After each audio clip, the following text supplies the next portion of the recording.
Hello everyone, I'm Amy. I included a giant photo of myself just to be clear that I'm fine being photographed, and that's my Twitter handle, Simply Secure there. I'm happy to continue the conversation elsewhere. Feel free to photograph me, share all that stuff. Super quick context around what Simply Secure is. We are a nonprofit. Our executive director, Scout Brody, is in Philadelphia in the US. I am new to Berlin.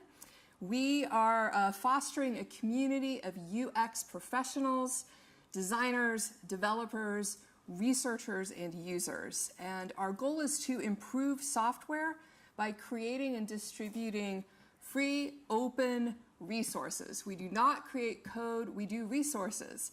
So if you only take one word from my talk, that word is resources. Here are our resources. Tweet them, share them, break them, fork them. Tell us how they are or are not working for you. What I'm going to do during this talk is give you a little bit of a teaser about why these resources can help you in your work. And then I'd like to shift the conversation into a more explicit discussion of ethics and edge cases. So last December, we did some in-context field work in New York. This was looking at people in Brownsville and Harlem, two predominantly African-American communities, about their perceptions of privacy and surveillance. So this is me talking to someone about how she uses mobile messaging. From that study, three things came out. There was a tech report. I think I and the Pets just tweeted out a version of that. I'm not going to go into the findings and outcomes beyond a quick teaser. There are additionally some resources, that's the key word, resources that you can all use in your own work. And then finally, this community discussion as a kind of thought starter for the next thing. So in terms of what came out of it, when we met with people, we heard that surveillance is inevitable and privacy is impossible. So at the time that we were doing this research, in December of 2015, the US conversation about race, class, policing, violence, Black Lives Mattering was not at the same place that it is now. It's been a very intense and wrenching summer in the United States. So this is turning out for really awful reasons to be more timely perhaps now, but I think it's important to recognize that in all kinds of communities there are people who are disproportionately targeted by surveillance, and we need to figure out ways to make sure that they are represented in these conversations. Key thing to take away is these communities have technologists and cryptographers in them. Crypto Harlem doing some amazing work. There are many other organizations. The people in this study did not identify as activists, and they did not identify as technologists. So that's just a really important piece of context. So one way in which this in-person qualitative fieldwork helped was reframing some of these narratives. So this is a mobile phone store / gold jewelry store in Harlem. And I'm including this photo because this is an example of a place that people go for tech support, where people go to pay their bills. And this is one touch point in a service economy where the people in the study had an adversarial relationship with their mobile phone carrier. They believed that the carrier had filled their phones with malware and bloatware, which I think is a reasonable assumption if you're talking about a low-cost Android handset, in that the carrier was trying to push software to break their phone because they wanted more money. So they were speaking of scenarios a lot like ransomware and malware in complete commercial language. Why? The carriers want to break your phone to force you to upgrade. So that's the teaser of the study. Let's talk resources. I have been so gratified to see such enthusiasm and so many interesting human factors tracks, EuroUSEC on Monday, and all kinds of people doing user studies. That is so important. Everything that I'm saying here is in support of doing more of that, of getting more people doing it and of doing it better. So just, I'm going to do my own kind of survey to take a sense of who's in the audience. Who here has actually done some form of user study or usability study? A few people. Okay, great. Are you in organizations that have some kind of process for consent for human subjects research or some kind of human subjects protocol? Couple? Okay. So, good. For those of you that don't know, there's a long history, both in the US and globally, of people conducting experiments on humans. Everything from, Stanley Milgram and other kinds of like psychological, biological, biomedical research can have negative consequences on people. Many technologists come from a point of view that, like, relative to brain surgery, there's very little bad that can happen to you for participating in a study. I would like to gently suggest that that is not true. We have seen some excellent strides in the journalistic community, for example, around the importance of protecting sources. So I'd like to plant a small seed that some of our more vulnerable participants may need similar measures to protect them. So, if you're doing user research in an academic context, you may have this Committee for Human Subjects Protocol document that you require everyone to sign. That is not very user-facing language, and it sets up kind of a weird power dynamic where you're explicitly telling the person that you are interviewing that you're experimenting on them. I mean, that's what that document says. I believe it's an important safeguard, but we can do better. One example resource we have to do better is this Participants' Bill of Rights. This is small and a lot of text. This is a commercial to say, hey, get on GitHub and look at it and let us know what you think. The point here is we're taking a more consumer-facing mindset. Again, this was research done in New York. I'm not sure how this will extend globally. Where people that we spoke with that are our participants mostly worked in retail jobs. They were super clear about what complaining to a supervisor meant. That was just like a thing that they knew, that it had happened to them. They knew that it was something that they could do. It sets up a very different power dynamic when I come to them and I say, hi, I'm Amy Elliott. My boss is Scout Brody. This is her contact information. If something doesn't go right in this interview, you can get in touch with her and complain. So that's already kind of just destabilizing that in some ways where people know they can refuse to answer questions, they can get up and leave, they'll still be paid. They must explicitly opt into the collection of data like photos, videos, etc. Many of these points are the same points that are presented in different language in existing documents. Okay, the next thing, model releases. Just the word model release is already kind of provocative. And again, I want to express the warmest enthusiasm and the strongest solidarity for the academic research that I've seen all week. It's been great and inspiring. I've seen large samples, I've seen statistics, I've seen a bunch of things. My role as a design director, I'm a user experience designer, I'm a practitioner, I'm not an academic, is not doing social science research.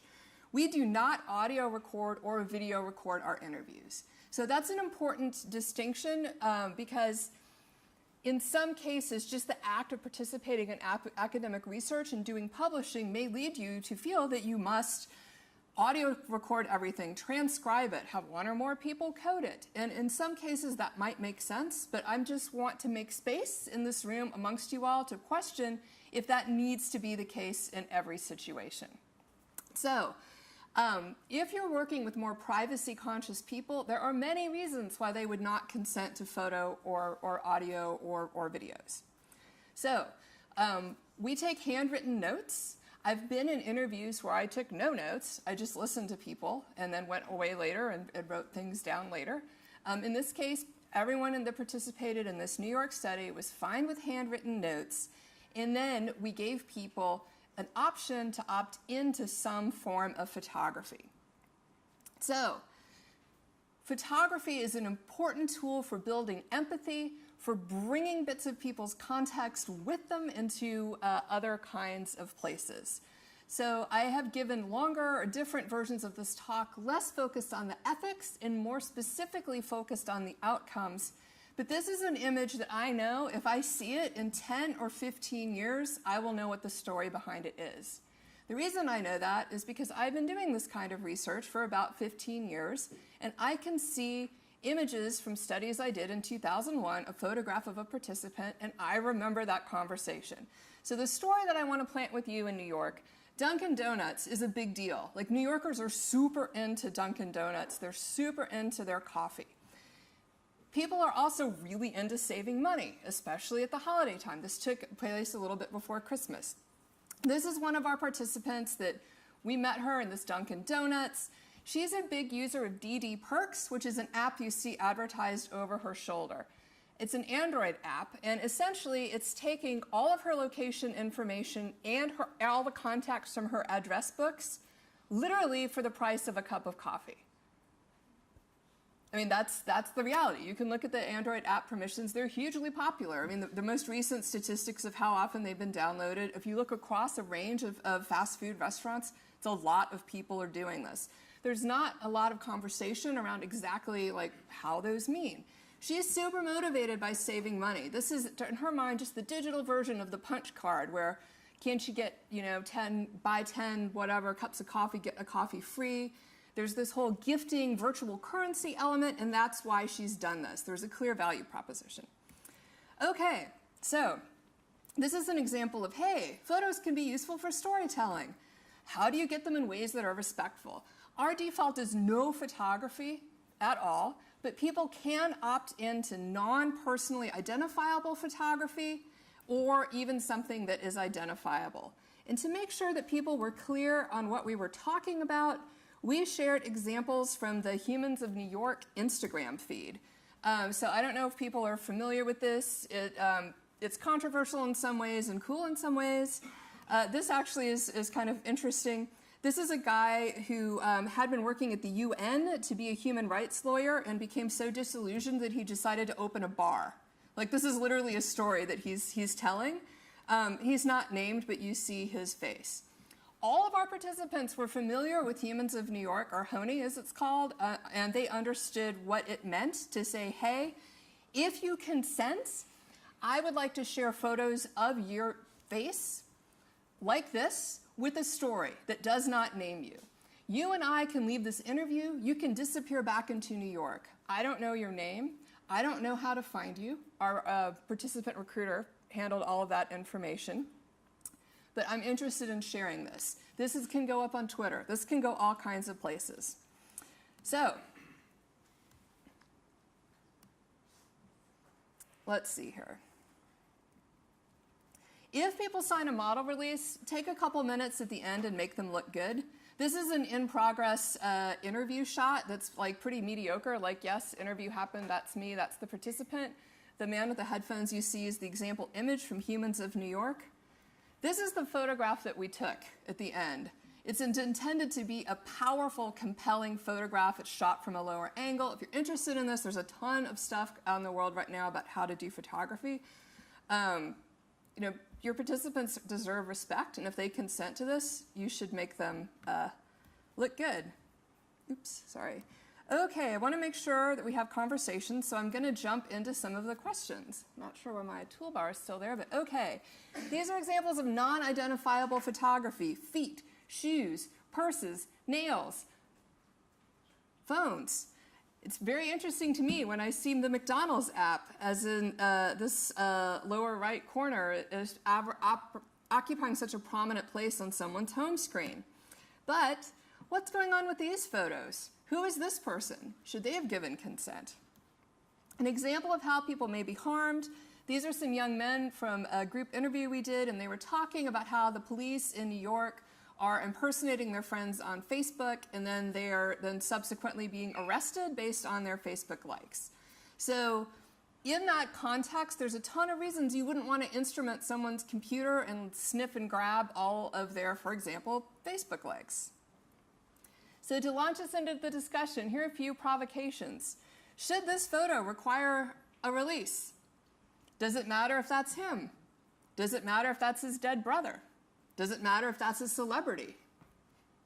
I mean, this is an example of an edge case. I know some computer scientists are super excited about edge cases, so think about this as an example of an edge case about sharing the screen and what should be on that.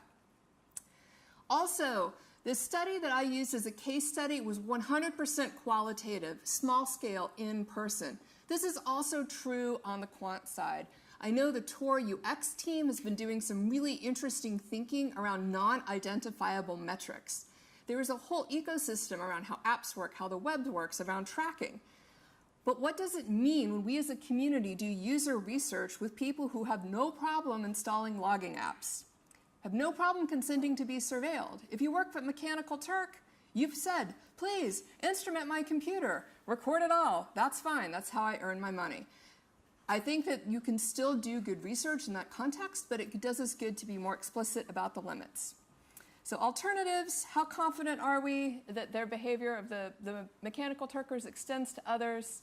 And finally, are your people representative? What's the threat model? How would they be harmed? So with that, resources, resources, resources. I thank you all. Get involved. We have a Slack channel, and happy to take questions and discussion.